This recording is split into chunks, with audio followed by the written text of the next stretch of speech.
विचार से विश्वास तक शिक्षा का नया अध्याय। स्वागत है आपका दामोदर यूनिवर्सिटी में। From thought to believe a new chapter of education. Welcome to Damodar university. Hey everyone, मैं स्मृति झा, आपकी डिजिटल मेंटर। आज की क्लास में हम वर्क एंड एनर्जी, जो हमारी क्लास 9 का चैप्टर है, चैप्टर नंबर 10, उसके एग्जाम्पलर बुक के लॉन्ग आंसर टाइप क्वेश्चंस को सॉल्व करेंगे।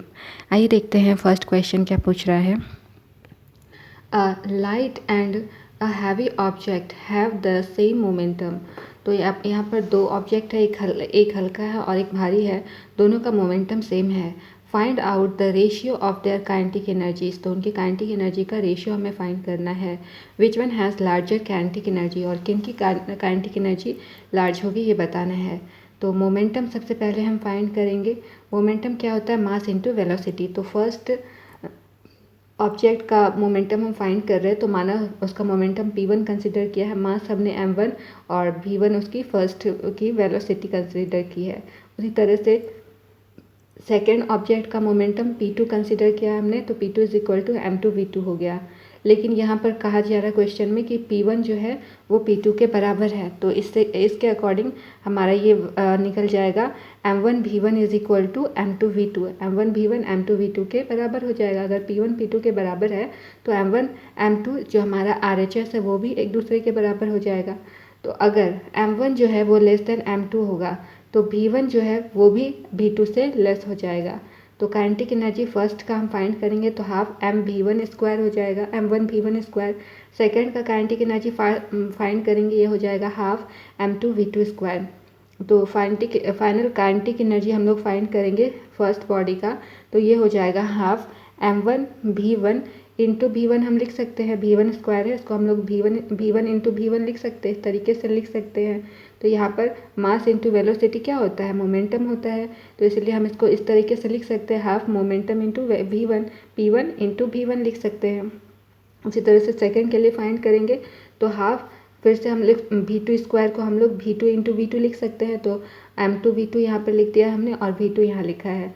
तो मास इंटू वेलोसिटी हमारा मोमेंटम होता है, तो मोमेंटम की जगह हमने यहाँ पर p लिखा है, मोमेंटम को हमने p से यहाँ डिनोट किया है, तो ये हो गया है हाफ p2 v2। अब हम इसका रेशियो निकालेंगे कि kinetic energy of first body divided by kinetic energy of second body. तो फर्स्ट बॉडी का kinetic energy half p2 v1 है और सेकेंड का हाफ p2 v2 है, तो यहाँ पर हाफ हाफ कैंसिल आउट हो जाएगा, p2 भी कैंसिल आउट हो जाएगा, तो ये बचेगा v1 डिवाइडेड बाय v2। तो यहाँ पर जो v1 है वो v2 से बड़ा है, तो इसलिए जो काइनेटिक एनर्जी होगा फर्स्ट बॉडी का वो सेकेंड बॉडी से ज़्यादा हो जाएगा। नेक्स्ट क्वेश्चन है, an automobile engine propels a 1000 kg car 1 kg car along a level road at a speed of 36 km per hour. Find the power if the opposing frictional force is 100 Newton. Now, suppose after traveling a distance of 200 meter, this car collides with another stationary car B. तो यहाँ पर एक automobile engine है जो 100 metre का car है, एक नाम का एक कार है जो 1000 kg का है, इसको प्रोपेल करती है एक लेवल रोड पर। इसका जो स्पीड है वो 36 किलोमीटर पर आवर है। तो इस केस में पावर फाइंड करना है, जो अपोजिंग फ्रिक्शनल फोर्स अगर उस कार पर 100 न्यूटन का लग रहा है तो इस केस में पावर फाइंड करना है। फर्स्ट केस हमारे पास में है कि पावर फाइंड करना है। सेकंड में लिख रहा है कि अब मान लेते हैं कि जब ये ट्रैवल कर रहा है 200 मीटर का डिस्टेंस ये जब कवर किया, तो ये कार जो है दूसरे स्टेशनरी कार से कोलाइड करता है। बी नाम का बी कार है, उससे वो कोलाइड करता है जिसका मास सेम है, और उसके बाद कोलाइड करने के बाद ये रेस्ट में आ जाता है। Let the engine also stops the same time. उसी टाइम इसकी जो इंजन है वो भी स्टॉप हो जाती है, रुक जाती है। Now car B starts moving on the same labeled road without getting its engine started। तो इस केस में जो कार B है उसकी इंजन स्टार्ट हुए बिना, इंजन भी नहीं स्टार्ट हुई थी, लेकिन फिर वो जो कार B जो है वो सेम मतलब वो कार B मूव करना स्टार्ट कर जाती है। Find the speed of the car just after the collision के तुरंत बाद बी कार की स्पीड फाइंड करनी है। तो यहाँ पर मास, ये फर्स्ट कार का जो मास है और सेकंड कार का मास है वो दोनों बराबर है अकॉर्डिंग टू क्वेश्चन। कितना है? 1000 kg। वेलोसिटी है 36 किलोमीटर पर आवर। इसको मीटर पर सेकंड में कन्वर्ट करेंगे ये तो हो जाएगा ये 10 मीटर पर सेकंड। फ्रिक्शनल फोर्स कितना लग रहा है? 100 न्यूटन का लग रहा है। अब क्योंकि जो कार है वो कार ए जो है वो यूनिफॉर्म स्पीड से मूव कर रही है, इसका मतलब जो इंजन है कार का वो फोर्स इक्वल फोर्स जो फ्रिक्शनल फोर्स लग रहा होगा उसके इक्वल फोर्स वो अप्लाई कर रहा होगा। तो पावर इज इक्वल टू, हमारे पास में फॉर्मूला होता है force into distance divided by time. तो यहाँ पर ये हो गया F इंटू वी हो गया। तो इसका फोर्स कितना है? 100 न्यूटन और वी हमारा 10 मीटर पर सेकेंड हो गया।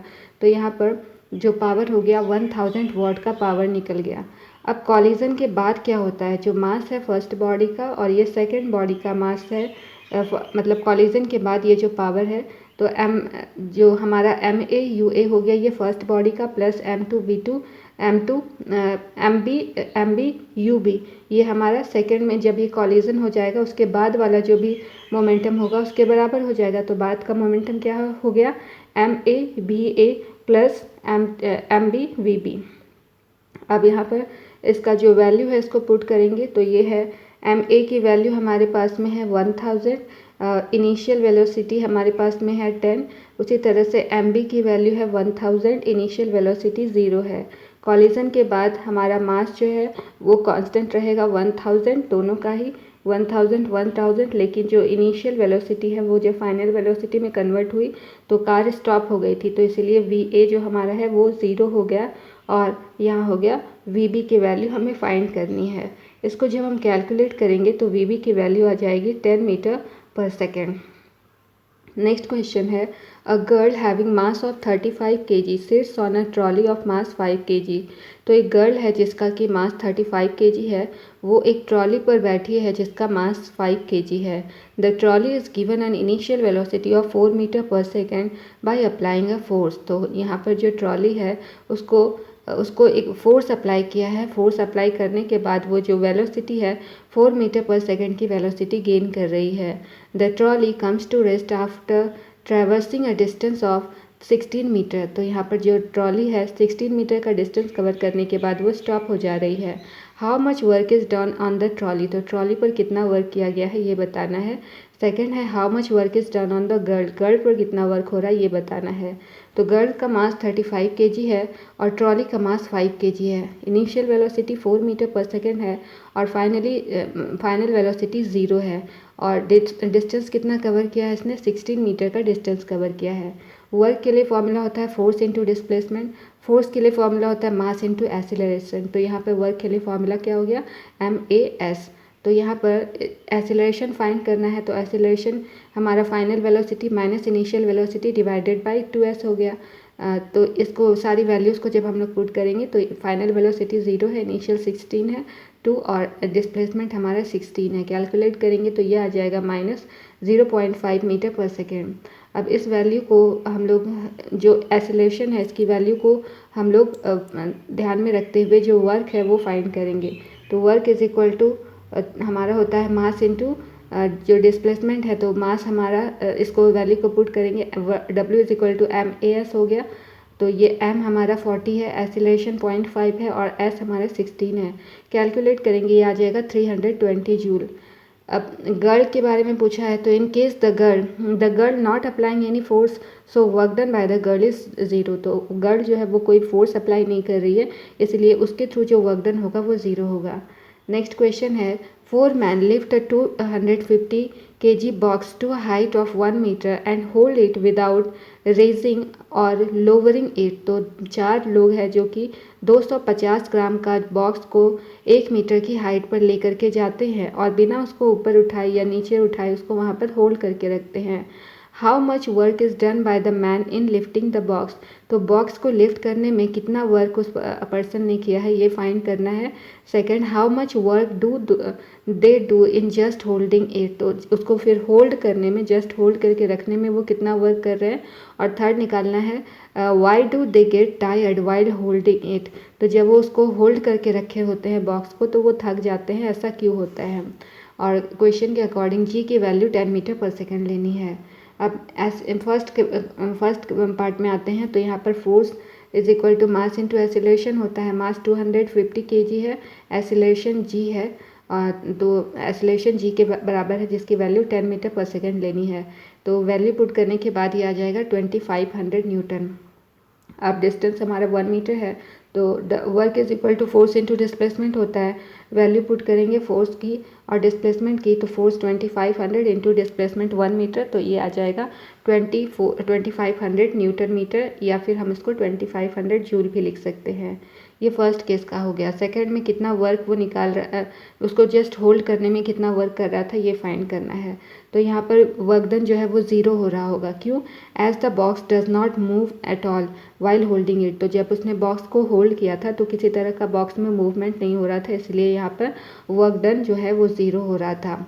अब क्वेश्चन लास्ट था कि वो थक क्यों जा रहे थे, बॉक्स को पकड़ने के बाद में वो थक क्यों जा रहे थे, होल्ड करके रखे थे तो क्यों थक रहे थे।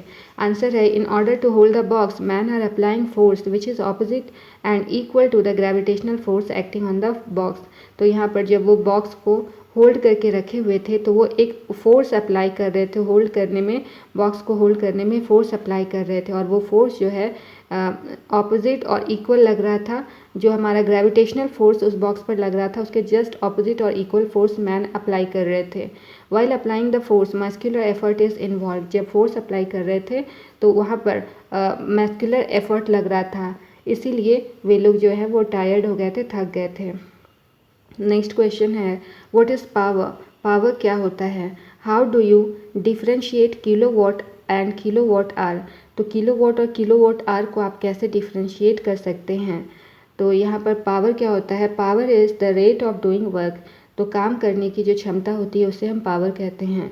किलोवाट आवर और आवर को कैसे डिफ्रेंशिएट कर सकते हैं। Kilowatt is the unit of power and kilowatt hour is the unit of energy. तो किलोवाट पावर की यूनिट होती है जबकि किलोवाट आवर जो है वो एनर्जी की यूनिट होती है। आगे पढ़ते हैं क्वेश्चन में।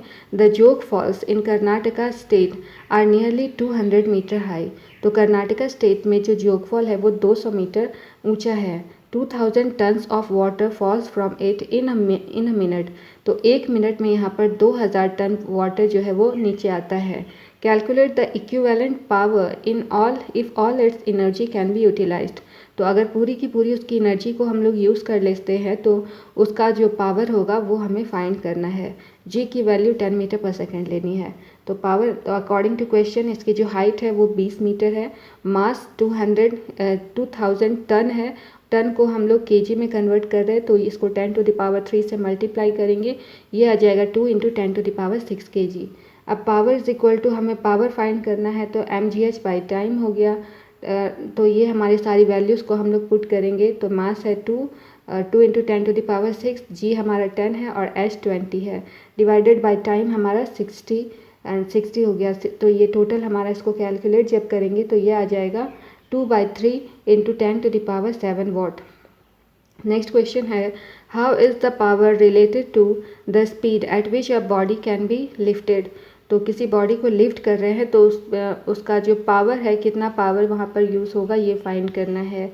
How many kilograms will a man working at the power of 100 what. तो पावर जो है 100 वॉट का है, और जो जो ऑब्जेक्ट है वहाँ पर constant speed 1 metre per second के स्पीड से वो वर्टिकली मूव कर रहा है। तो कितना किलोग्राम जो मैन का होगा, कितना kilogram, how many kilograms will a man working, तो कितना वर्क करेगा ये बताना है। तो आंसर क्या होगा, power is equal to work by time होता है। तो यहाँ पर mgh बाई टी हो गया, क्योंकि जो acceleration due to gravity work कर रहा है इसलिए यहाँ पर mgh लेंगे हम लोग, तो mgh बाई टी हो गया।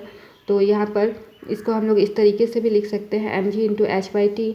तो यहाँ पर जो h बाई टी होता है वो स्पीड है अकॉर्डिंग टू क्वेश्चन। तो यहाँ पर मास हमारा हो गया power divided by g into speed.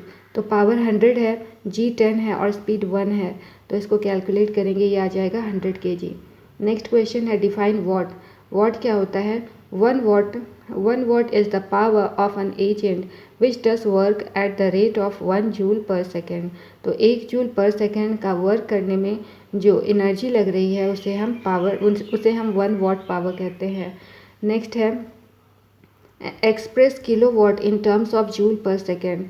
तो किलोवाट को जूल पर सेकेंड में एक्सप्रेस करना है, तो 1 किलोवाट इज इक्वल टू कितना होता है 1000 जूल पर सेकेंड।